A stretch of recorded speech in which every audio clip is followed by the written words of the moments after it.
កូនក្រមុំចិត្តរបងរឿនជាបរោះវ័យ28រស់នៅជាមួយម្ដាយនៅភូមិស្លៀកខោ3សំប៉ែតម៉ូតូធ្វើដំណើរទៅធ្វើការកាត់សក់រឿនឃើញលីដាជាមិត្តលេងតាំងពីកុមារឥឡូវនេះក្លាយជាស្រីសង្ហាទន់ភ្លន់ខាងក្រោយផ្ទះបាត់ទួលស្គាល់នាងជាមនុស្សសាមញ្ញតែបេះដូងគាត់ចាប់ផ្ដើមរំញោចចូលបងគុំស្មានថាលីដាស្ងៀមស្ងាត់អ្នកស្ងៀមចេះធ្វើឲ្យបេះដូងគេដល់ជាងអ្នកកគុណការបង្ហាញចិត្តតាមផ្លូវសាមញ្ញ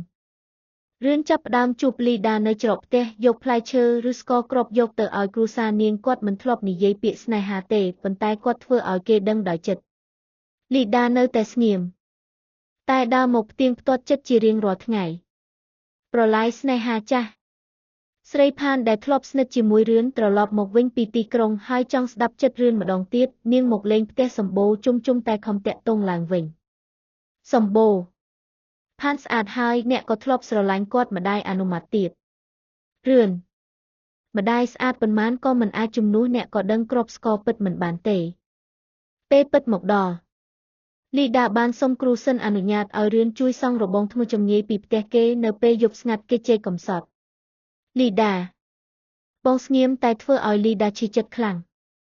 រឿនភ្ញាក់ផ្អើលអូនចេះស្រឡាញ់បងទេលីដាសើចនឹកនឿយបើស្រឡាញ់គេចាំតែគេសួរឬពិធីខន្ធស្លាប់និងការសម្រេចចិត្តនៅថ្ងៃពិធីខន្ធស្លាប់បុណ្យភូមិវ័យជនមកចូលរួមច្រើនរួមទាំងស្រីផានទាំងភូមិបានឃើញរឿននិងលីដាជាប់គ្នាស្រីផានលាក់ភ្នែកទឹកភ្នែកហើយនិយាយថាគេគួរឲ្យចូលចិត្តជាងខ្ញុំប្រកាសជាចិត្តស្អាតជាងខ្ញុំផងចង់ស្មើនឹងផ្ទះថ្ងៃរៀបការត្រូវធ្វើនៅមណ្ឌលវត្តបុរាណម្ដាយរឿនចូលរំភើបក្រោកហើយជាយូរពេកហើយគ្រូសិនហើយលីដាកូនស្រីរបស់យើងជាផ្លូវការលីដាខ្ញុំធ្លាប់ស្រឡាញ់បងតាំងពីគ្មានឈ្មោះ Facebook